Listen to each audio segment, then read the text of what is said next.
All right, let's do it. So NFL free agency targets for the New York Giants. We're going to start at the running back position. We're going in order, obviously, in the way a depth chart would work in the NFL from offense to defense, starting at running back because we're not getting a wide receiver in free agency. We already got our guy in Daniel Jones.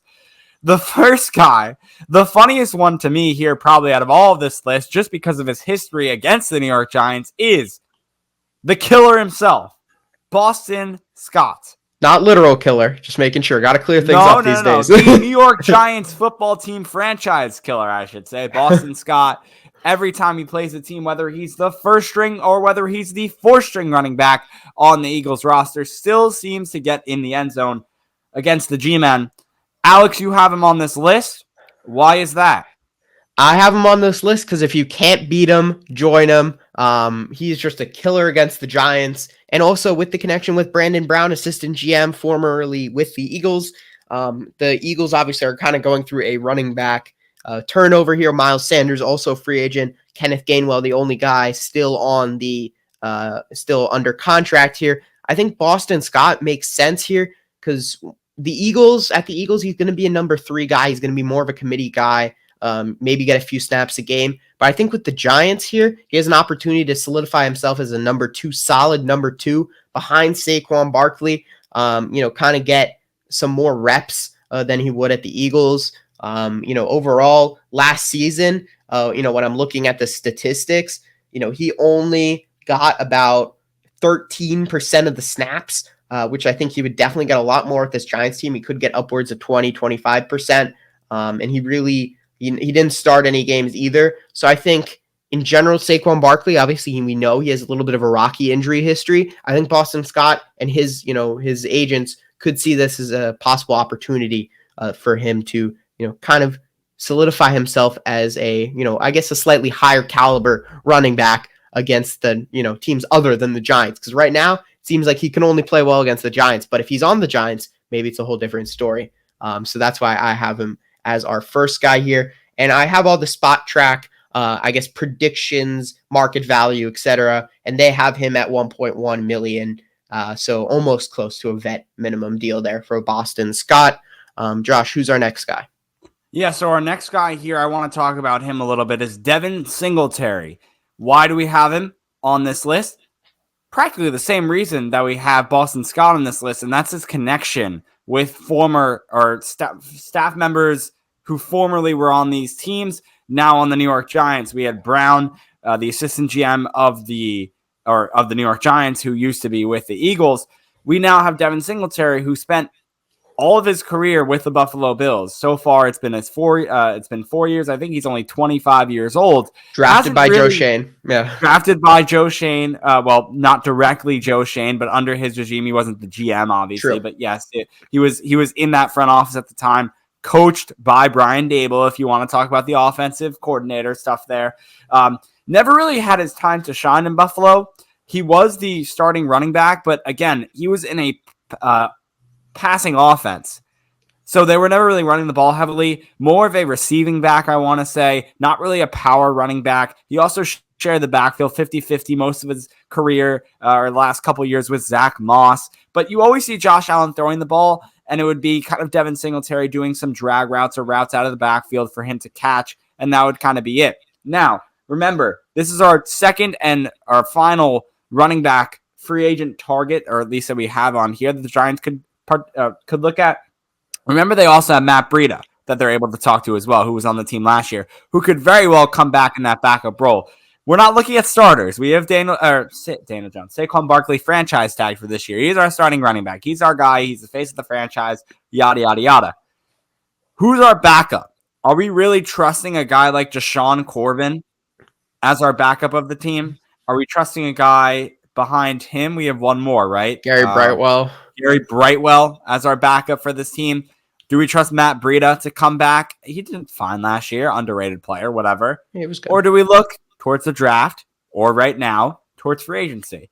Singletary is a guy who I think is going to be asking for a lot of money, and Alex, you'll confirm me on this. Not a lot, but more than Scott. You'll confirm me on that. Because he does have some production last year in 177 attempts for Buffalo, 819 yards and 5 touchdowns. So he's got some product there. On split touches as well, yeah. And I think the way you look at it with Singletary, right? Josh Allen takes so much of the rushing, the red zone rushing, a lot of the short yardage situations. So it's really tough for a running back like Singletary or even guys like James Cook, who are there now to really shine in that Buffalo offense. But right now, Spot Track has him at about $5.5 million average annual salary, so a lot more. I can't imagine he'd get more than $5 million a year. But I mean, again, who knows? But I think it's certainly an option if Joe Shane and the front office want to go a slightly pricier, slightly higher ceiling running back route in the backfield next to Saquon Barkley. But what I will say here is this running back class is so freaking deep in the draft that it would probably not be the smartest to go out and splash a lot of cash on a running back. I think someone like Boston Scott bring in some veteran NFL experience or bring back Matt Breida and then draft the guy. That's probably the way to go and spend some of that cap on other positions that are more pressing and may not have as strong of a or deep of a class in the draft. So that's something to keep in mind as well. I guess we'll move on to the wide receivers now. This guy's bounced around quite a bit, Josh. Not that many times, literally a couple times from the Jaguars. Jaguars to the Lions. It feels like he's been bouncing around. I don't know why I'm saying that. DJ Chark, only 26 years old, does have 5 years in the league though already. Didn't have the most productive season last year with the Lions. Still did pretty decent. He's projected to earn $9.5 million a year, according to Spot Track. Remember, this wide receiver group is very thin in free agency, so their prices are going to be inflated. They have him at 3 years and just under $29 million. And overall, second round pick from 2018, had a pretty decent season. Like I said, last year, really had a better season in his sophomore and junior NFL seasons back in 2019, 2020 with Jacksonville, but still put up a decent product here last season, almost 500 or a little over 500 yards, but still not as great as his 1,000-yard season in 2019. But a guy with upside who, is still kind of a somewhat big receiver. I'm going to get his I guess stature. You want to say 6'4". He's 6'4". I was just gonna jump in, Alex, and that was my kind of talk about him. He's a tall guy standing at 6'4" and only just over 200 pounds. So this guy is definitely going to be I was going to say a key guy for your one-on-one matchups. And my other takeaway, Alex, is, how we talked about Odell Beckham and like not the leadership we want. I don't know if it's leadership, but chemistry. I find it very interesting, and this is a little kind of tidbit, and I don't know if it's that important. DJ Chark, right? Only one season with the Lions. He hopped on the same Browns podcast with Amon-Ra and his brother, Cornelius or something like that, who's on the Bears, who's also a wide receiver. He went on their podcast, and him and Amon-Ra already had that chemistry going back and forth from only one season on the Lions, which I think shows how nice of a guy Amon-Ra is and good he is, but I think it also shows how DJ Chark could be a good locker room presence. So we're not just going into these guys talking about how, yes, their skill sets might be really good, but let's also see how do they gel with other players? How do they gel with teams? Because if you have a bunch of lunatics and guys that don't gel well in the locker room, you're going to see how it doesn't produce on the field. So that's another tidbit I wanted to add because I saw him on there, and only, connecting on a bond with one season is pretty big. Anyway. Yeah, all these guys, pretty much 90% of these guys plus have other reasons for why we have them on our list besides just their play. Of course, there are a couple guys who we have just because they are good players and could make a big difference. But I guess I'll move on to the next guy. This is an underrated guy who I've been watching the past couple seasons. Don't ask why I've been watching. Josh is smiling because he thinks this is goofy, but whatever. I'm going to go No. I'm smiling because I know I'm very interested if you pronounce his name correctly. I know. This is exciting. I know how to pronounce his last name. I do not know how to pronounce his first name. I believe it's Olamide Zaccheaus. So I got that right. Beautiful. I know. I knew him. I've been watching. I've been keeping an eye on him, Josh. I've been watching. I've been scouting. You don't understand. 25 years old with the Falcons. He had his best season last year, a little over 500 yards. Definitely not going to be your number one alpha receiver that everyone's looking for. But I think as a depth piece here, he's only projected to get about $3.5 million a year. He's had some decent production. And with the eye test, maybe his stats aren't the most, aren't the best, I would say. They don't blow everything out the window. But when I see him play with the Falcons, don't ask me why I'm watching so much Falcons. I just ended up watching a few Falcons games. But he really is a smooth route runner. He's pretty quick. He's got good hands. I think he's someone who's an underrated guy who's still available here in free agency. Maybe not one of the top dogs. Obviously went undrafted, wasn't even drafted in 2019. But I think he's a solid option. Maybe you don't bring back someone like Richie James because now that he had such a great season, maybe he's going to command more money. But someone like Zacchaeus could be a nice option. So I have him on the list. Do you have any comment about him, Josh? I'm not going to lie to you, Alex. I did not know who he was until you put him down on this board. So, no, I have absolutely no comments on him. But I do like to say now, doing some research, he actually grew up in South Jersey. Yeah, see, fair enough. So I'm excited to see where he goes because I think he's an underrated receiver. He was in a terrible Falcons situation. The Falcons suck. So I think with a better quarterback, better situation, better coaching, he could really shine. So I'm excited to see what happens for him, even if he doesn't end up coming to the Giants.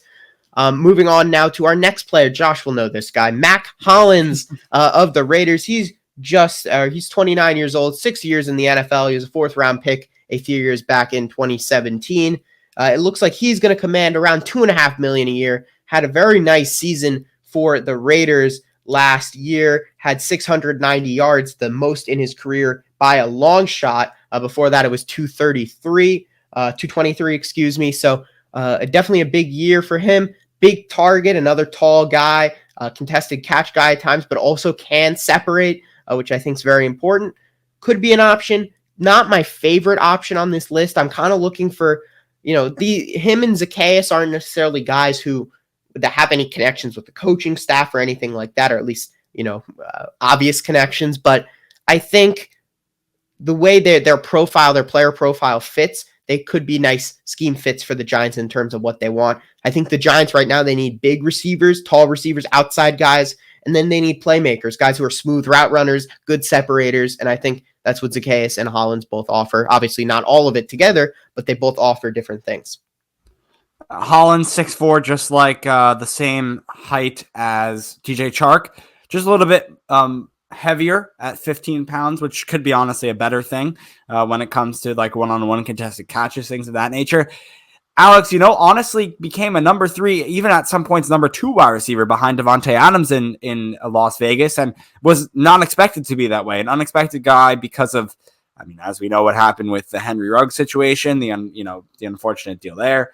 And then also I think they had some injury issues throughout the season too, where he had to step up at the wide receiver position. So definitely a guy we probably wouldn't be talking about if he didn't rise up to the occasion in Las Vegas. So credit to him. The next guy on this list, which honestly, I can't see him in anywhere else but a Chiefs uniform. I can't even picture it in my head. It's just, I hear this guy's name, I see his face, and I see the Chiefs red that he's wearing, and that is Nicole Hardman, the 25-year-old 4th-year player. Just finished his 4th season with the Chiefs. He spent all 4 years with the Chiefs. He's now a free agent after his rookie contract is up.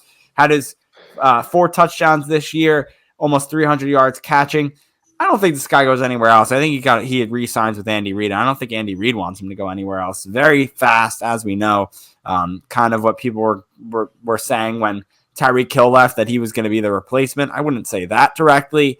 Definitely he's very fast, though. I just don't see him leaving the Chiefs, though. I think this one's a tough one because he's going to command a lot of money. There hasn't been a ton of production, which isn't necessarily his fault just because he's been in such a crowded Chiefs offense where it's really hard to shine. I think there's an injury history as well, which is very concerning. A lot of injury history, Kadarius Toney level injury history for any Giants fans who want a kind of a reference.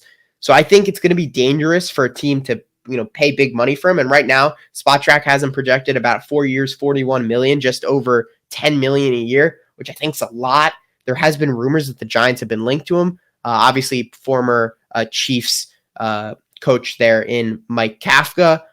He offensive coordinator. So there's a connection there. That's kind of why I put him on this list. Personally, don't think it's a good move, especially if you're paying him that much money.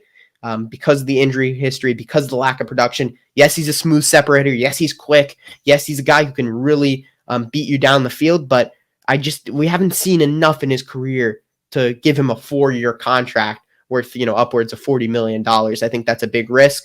If it was a shorter deal, more of a prove-it deal, maybe. But I think there's going to be a lot of competition out there for him just because of his skill set. So we'll have to wait and see what happens there. And I guess I'll move on now to our final receiver, which is Paris Campbell, 25 years old, 4 years in the league, second-round pick in 2019. He's been with the Colts his whole career. Obviously, his rookie contract is now up. He had a pretty good year this year with almost 600 yards, his best year by far. And overall, I think he's a smooth route runner. He's a nice slot guy. He separates really well. I was looking the other day. He had some of the best separation statistics in the NFL. I think he's going to have a lot of competition in terms of people wanting his services. SpotTrack has him at only $2.5 million right now in terms of what they project. I think it's going to be a lot more than that. I think you're looking 5 to 7, maybe upwards of $10 million a year for Paris Campbell. I think they're kind of underrating him. Again, another guy with not a lot of production, but the skill set to possibly earn himself a big contract in a very weak wide receiver free agent class. I feel like Campbell's the one that I've seen the Giants kind of linked with the most, but that's just me. And I guess with that, I don't have anything on him. So I guess with that, we can go to the tight ends now. We have a few here. The one who I've seen the Giants link with the most now, which is absolutely crazy to me, is Dalton Makes Schultz. No sense. No sense to me. And I told you this before we recorded, Alex. I think the Giants would be, honestly, like I'm saying this in all sincerity, I think they'd be stupid to sign a tight end in this free agency class. There's just no reason to. Why sign a tight end? We have a tight end, Daniel Bellinger, who, yeah, he's not putting up huge numbers, but it's not like he's getting huge targets either. He's more used as a blocking tight end. We haven't really even explored how he can do it receiving-wise. And maybe that's because he can't, but maybe he can, and we just haven't even seen it yet because the Giants were more of a heavy running offense, and when they passed, it wasn't to tight ends, it was to wide receivers. Now, with that being said, if you really want a tight end, draft one. It's so much cheaper. I don't get it. No reason to sign a tight end. But anyway, we're going through those targets anyway because that's what Alex wanted to do. No, I'm just kidding. I'm not putting anything on you. It's all right. We're both going through it. I think tight end is a position of need, but I don't think it's a good idea to spend big money in free agency. I think getting a guy on the It's not a top 5 position of need. We know our top 5 positions of need. Yeah, but I think it's probably like 6. Yeah, I think it's up there.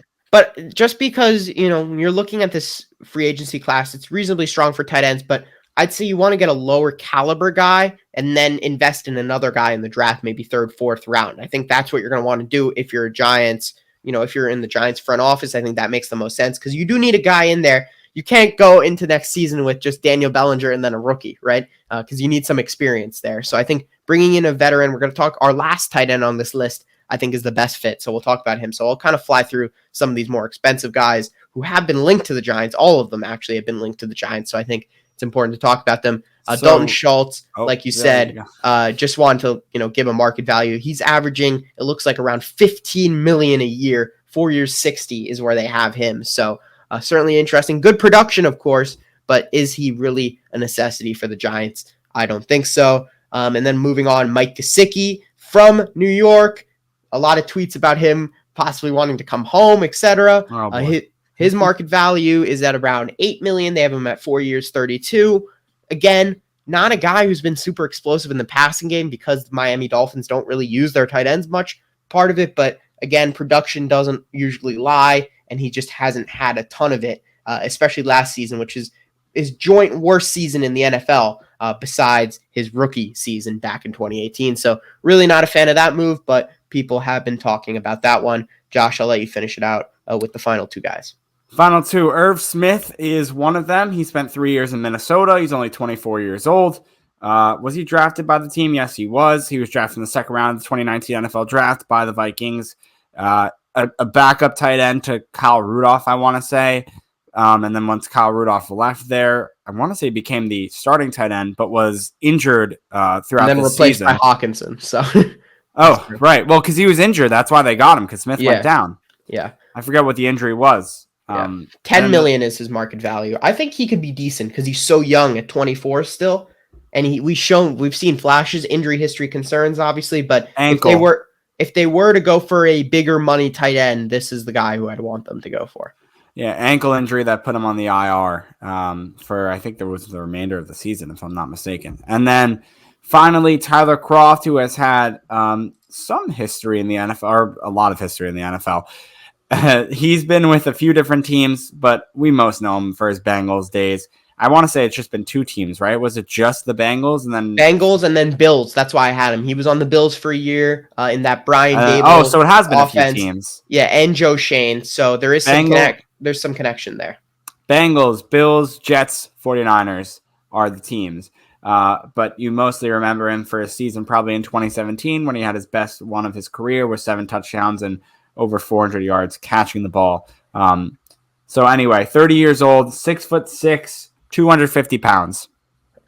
I think this is a guy you could get on a vet minimum deal, bring some experience, 30 years old, 8 years in the NFL. I think he'd be perfect. He's not going to blow the world away with his production, but I think he's a nice piece to have in that tight end room. So I think he'd be a perfect addition. The Bills connection, obviously, with Dable and Shane.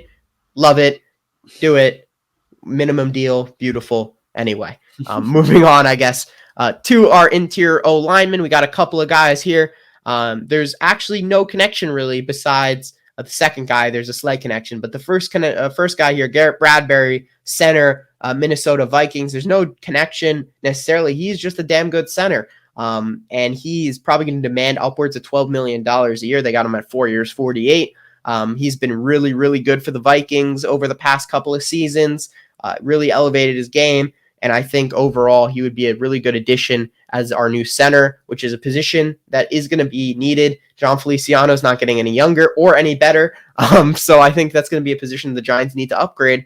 And whether they do it in the draft or free agency, there's a lot of good free agency centers out there. And Bradbury is one of them. And I like him a lot. So I think he would be a really, really good addition for this Giants team if they could get him on a somewhat reasonable deal, because I think $12 million is a little bit high. You can do the other one too. You're an offensive line guy. All right, and then moving on, a slight connection to Wink Martindale, I guess you can say. Ben Powers, Ravens guard. It sounds like he's going to want about $9.5 million. Another really, really solid guard.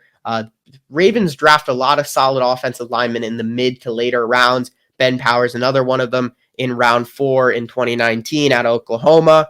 He's had really decent production. Didn't give up a sack last season.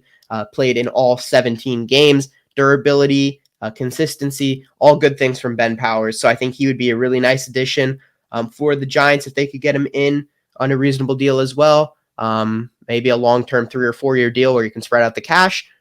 I like that. I think the Giants do need to bring in an interior O lineman. Draft isn't super strong in that department, in my opinion. Unless you get Osiris Torrance in the first round, then it is strong. But anyway, Joe Shane emphasized interior defensive line, and the first guy we got on our list, he's a little bit familiar. Do you remember him, Josh? I think I know a thing or two. I might. Go ahead. I'm letting you know. Oh, well, you started off, so I thought you were going to keep it going. Yes, I do remember this guy. Dalvin Tomlinson, who probably had his best career season-wise in 2020. And Giants fans, I would say, including myself, were pretty upset that they didn't bring him back. It's Dalvin Tomlinson. I think I said that already, right? 6 foot, 325 pounds, 29 years old. Spent the last couple of years with the Vikings. He's a free agent again. I don't see the Giants bringing him back. I'm not going to lie, because Shane and Dable don't know him because they weren't here when he was with the team.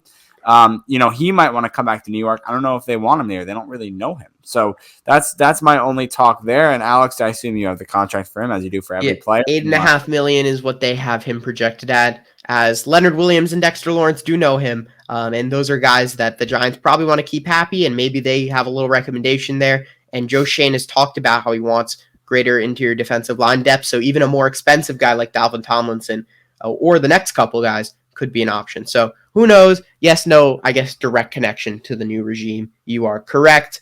Moving on now to another guy who doesn't have any connection. Ashawn Robinson from the Rams. He went to Alabama, came out in the second round, 2016. He's going to ask for about $8 million according to Spot Track. Of course, that could be vastly different. Overall, has had a good few past seasons. Didn't have any sacks last season, but put up 44 tackles. The year before, he had a couple sacks. 67 tackles. Played all 17 games in 2021 in that Super Bowl winning season. So a very effective player, a guy who can stuff the run. Won't get after the quarterback that effectively, but overall, I think a guy who could make a nice impact for the Giants. Question is, do they want to pay $8 million a year for a guy who can't really get after the quarterback, but is good in stopping the run with the Giants really struggled with this past season? And another player here who had the best season of his career, Zach Allen, 25 years old from the Cardinals.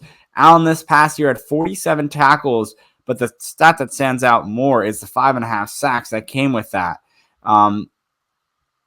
Also 8 pass deflections too. So Allen, I guess you see the production there, and only 25 years old, but again, you have the money, I don't. So is he the most out of the three of these that he's... So he comes out at 9.3 is what they have him I would here. assume it would be the most out of the three. Heavily linked with the Giants, though. I've seen multiple reports now that the Giants are interested in Allen along with Davenport, but the Davenport thing is kind of slowed down now. But Zach Allen, still a lot of chatter about him possibly to the Giants, so we'll have to wait and see, but definitely the most expensive. But also the most production in terms of getting after the quarterback out of those three. And moving now to the most important position, I think, in the free agency class, the deepest position in the free agency class, and that is linebacker.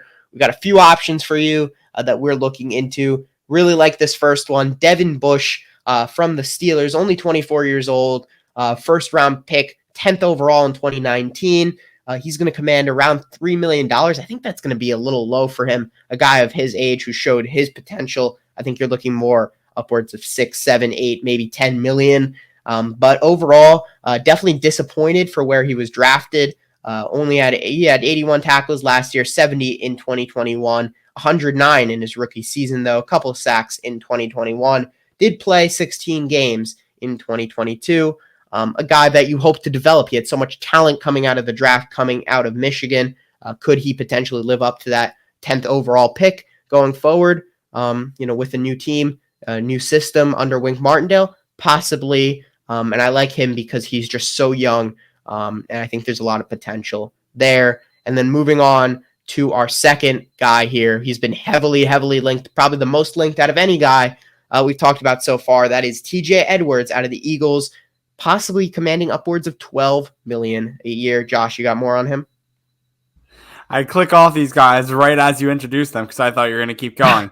But Edwards had his best season with the Eagles this past year. He's kind of like I'm not saying, because I don't watch enough of his game to say Blake Martinez comparison, but when it comes to the tackles, Blake Martinez comparison, he had over 150 tackles this season. He's also pretty good at getting into the backfield as well, but it's more about the amount of plays that he makes on the ball, following the ball, following where the quarterback's eyes are going or where the running back is going. And did you already say how much he's demanding money-wise? Because I got to think another guy that it's going to be a lot of money because of a successful season with the Philadelphia Eagles. But 12, sorry. Yeah, all right. I'll move on to the next guy, I guess. Yep, Drew Tranquil from the Chargers, 27 years old. Looks like he's going to command about $4 million. Had his best season of his career this past season. Had 145 tackles, 5.5 sacks, a true breakout season for the fourth-year man out of Notre Dame. Notre Dame always produces some great defensive players. Drew Tranquil, another one. And I think he's a guy who is going to demand a lot more than, what did I just say before? $4 million. I think he's going to be more upwards, 8, 9, possibly even 10 million. Had a really good season for the Chargers. And I'm a big fan of his. Hopefully the Giants can bring him in. I think the Giants might need to bring in 2 of these linebacker guys because you're going to need more than one. Considering, how important some of these off the ball linebackers are. I mean, who's our starting linebacker right now? Gerard Davis, probably. So we need some guys. Him, Darian Beavers coming off an ACL tear. And Micah McFadden. So yeah, there's not a lot of depth there right now. So I think do we want Darian Beavers and Micah McFadden to be our backups there? Not ideally, but I think. We'll have to wait and see what happens here, but we definitely need some starters. That's for sure. And then we have David Long, another guy who's been really linked to the Giants from the Titans, 26 years old. $5 million is his projected annual salary. And we've got 86 tackles this past season. Again, the best of his career. Also had a couple interceptions. So really good season for David Long. Maybe a cheaper starting linebacker option there. And I guess I'll let Josh move on now to the safeties. Cornerbacks. On to the cornerbacks we go. You said safeties, Alex. I think you're confused on why I said corners. Yes, corners. Yes, sorry, cornerbacks. We're strong at safety, man. As long as we get this Julian Love deal done, we got our free safety. Boom, McKinney. Strong safety. Boom, Love. Wait, did I say that in the right order? Right? Yeah, I think so. Free safety. Yeah, Love's strong safety. Go. Okay, yes, cool. We're going on to Rock Ya-Sin. Great name, by the way. Most recently with the Raiders. 3 years before that with the Indianapolis Colts, and he had a pretty good season this year for the Raiders. Now looking back at his stats, a total of 45 tackles. I want to look at his pass deflections too. 7 pass deflections, had his most with 8 in the previous year before that. No interceptions, but a guy that the Giants could definitely look at. Only 26 years old. Only. Yeah, that's pretty young in the NFL. Pretty good. 26 years old. And I really have been seeing the Giants looking at the cornerbacks, especially with how the top 5 to top 10 cornerbacks in this draft is wide, meaning that they can get it in the end of the first round or in that second round pick if they wanted to wait until the second round. So I'm very interested to see if they sign a guy in free agency because I really think that's going to change how they look towards the draft cornerback-wise. I do think if the Giants do not sign a cornerback in this free agency window, or at least I hope if they don't, then either that first or second round pick is going to be a cornerback. Agreed. Yeah. I think you look at the position, you're looking for a number 2 corner, obviously, behind Adoree Jackson. Adoree Jackson also not going to be here forever. So maybe you're looking at a guy with, CB1 potential as well. I think Rock Ya-Sin has a potential for that. He's obviously traded to Vegas for Yannick Ngakoue in that Indy trade last year, I guess it was. Overall, a good player. He's going to command upwards of $10.5 million a year, which is certainly high for Rock Ya-Sin personally, but that's what Spot Track has him as. I think if you can get him for $8 million a year, maybe a 3-year deal, I think that'd be great. Bring him in, a solid player. Isn't going to light the world on fire, but I think he's a very solid corner, I would say. And then the final guy we have here is Marcus Peters, the Wink Connection, already 30 years old, 8 years in the NFL, was a first-round pick back in 2015 out of Washington, has had great production his whole NFL career, has always been a solid corner, especially under Wink Martindale. It looks like he's going to ask for about $10 million a year according to Spot Track. Had a really good season last year, did have some injury troubles, but still had 2 forced fumbles and an interception. Had a great year in 2020. Had 4 forced fumbles, 4 interceptions, 52 tackles, and also a sack. And overall, he's been very, very solid throughout his whole career and mostly has played every single game. Not a lot of injury history for him, so that's good. And I think the Wink Connection, it just makes so much sense for Marcus Peters to the Giants. Yeah, very good corner back. I'm not going to say back in the day because it was only a few years ago. Obviously, he's digressed, I would say, over time. Yeah. But regressed? I said degressed? Regressed. Yes. Sorry. But a 2-time All-Pro, 3-time Pro Bowler. I think he was also the Defensive Player of the Year, or if not Defensive Rookie of the Year back in like 2016, 2017, 15, something like that. But anyway, that does it. Do we have any final thoughts, closings to our New York Giants free agency list? I mean, we gave you the list of the guys. I mean, you have the list now. Yeah. I'm sure you've written it down one by one about who we've given. Taking notes. Yeah, I love that. Sure. Linebackers top priority. If you can get wide receiver at a good value, maybe a guy like Mac Hollins or Paris Campbell, DJ Chark, Zacchaeus, probably not. We'll love a Paris Campbell signing. I think that's a good idea. Experienced tight end, depth piece at interior offensive line at a minimum, hopefully a starter. Just sign one player from every position is basically what Sign everyone. I think the interior defensive line is important. Corner, I think, is the one that is probably the least important because I think you could get good value there in the draft, along with tight end. So those are the ones. And running back. Running back is number 1 in terms of draft value. There you go. Sign everyone. Alex. Sign everyone and draft everyone. All right. It's great. Just steal it from all the other teams. Then all the other 31 teams in the NFL, they have nothing to work with because you have everyone. We got everyone. Yeah, it's really matter. It's a really Madden franchise with the salary cap off is what Alex is going at, and that's why sports management is not as major. Yeah. And anyway, that is the NFL free agent targets that we have for the New York Giants.